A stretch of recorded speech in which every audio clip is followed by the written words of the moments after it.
Let's get it. Another day, another training session. Today we're headed off to Kansept, where we get to train. Last night was a session over at UFC where we got to help teach. Let's go. Oh, what's up, guys? The adults class I had more fun because I didn't really need to teach. It was more active. It was comp training. First time we did comp training at UFC. I didn't realize it, but Dad was mentioning that most people over there probably didn't do comp training before. Only a handful of the guys that we seen at other schools training, right? But it was a good eye-opener, I think, for people to understand points. I know it's overwhelming to get all the information at once about, you know, like the nouns, the positions, and the verbs, the actions of the scoring, right? But we just did pass and sweep basically from half guard, so that was good. In the beginning we did that for the first chunk, and then after we did first 2 points. So it's pretty fun. I was in the first 2 points for the whole time, so just seshing like probably maybe like 20 something minutes. Yeah, maybe somewhere like 15 or 20 minutes or over 20 minutes, but just straight. And I felt pretty good, man, because we went to trickster open mat, so it's pretty much what I was doing, right? I was just pulling guard, trying to get my grips, trying to get my guards going, you know, sit up guard, you know, single X guard, lapel guards, half guard, reverse Deliva, you know, just trying to use everything we got, working on some new moves, some Kansept dragon angles, some bolo angles, some deep half angles, some waiter angles, you know, some single X guard angles, you know, just trying to mix it get in the mix, man. Just trying to feel good, especially as an injured player. I gotta be able to, because I was talking to my other injured friend, telling them that you can slowly increase how hard you go over time, but you just have to understand the vulnerabilities. Can't control everything, but as you go having more experience, you kind of know. That person's a white belt, so it's kind of harder for them to prevent some things early on or whatever, so trying to help them out with some things that I try to keep in mind, because I'm a bit compromised. I'm not gonna tell you where. Nah.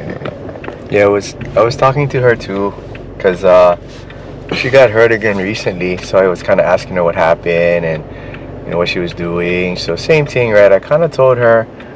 Funny, I was mentioning Cart about how he has to adjust the way he plays a little bit, and he's more conscious of certain positions and the way he positions his body and the things that he does. Yeah, so I told her, you know, you got to protect yourself, and especially because you're a female and you're a beginner, you're white belt, I said whatever drill, position, roll you doing, you have to tell your partner what's going on with your injury, because they don't know, like I know.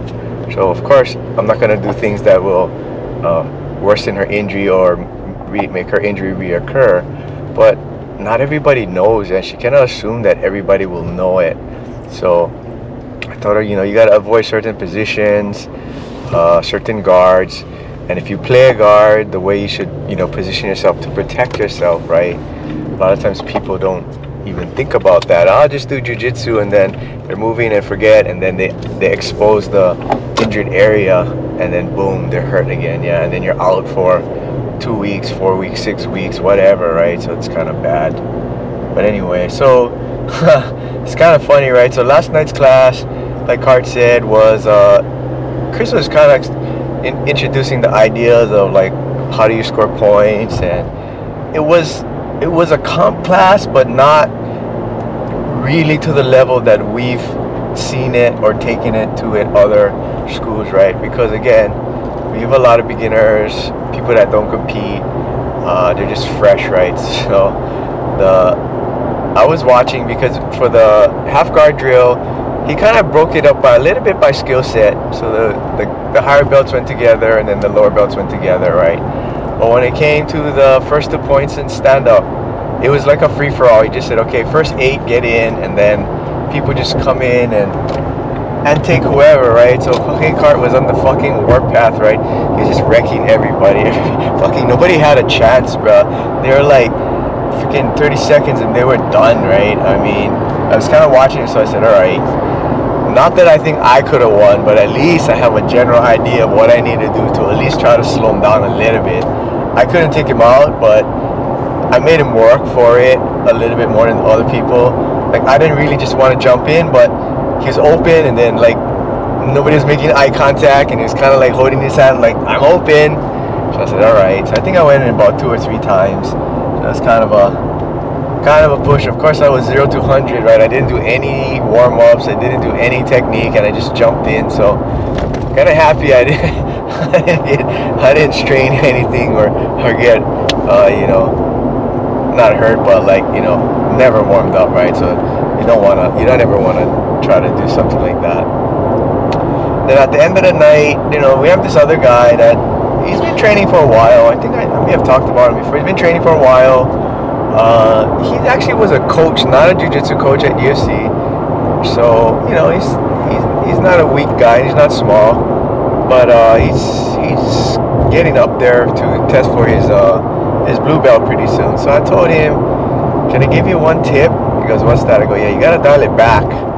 And he goes, oh yeah, everybody tells me that. I said, yeah, there's a reason they're telling you that, right? I said, if your strength and athleticism helps you do the technique correctly, you're hampering your progress, because you could be doing the technique wrong, but because you know, with your physicality are successful, you start to think that's the way to do it. He says, oh, but you know, I start off slow, but in the heat of it, you know, I try to ramp it up.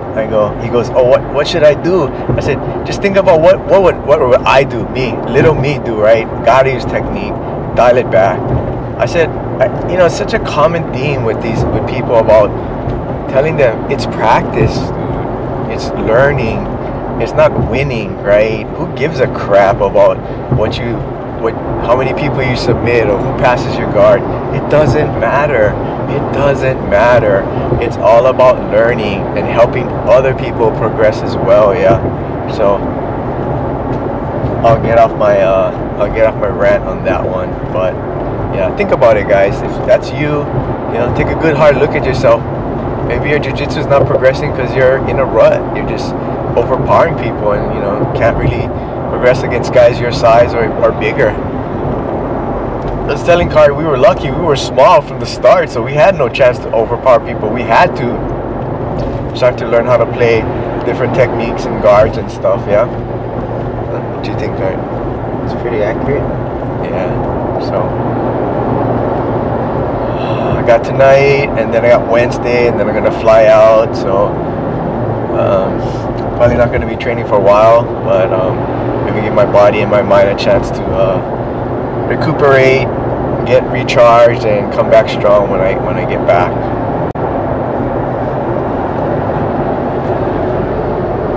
Until next time, guys. Os.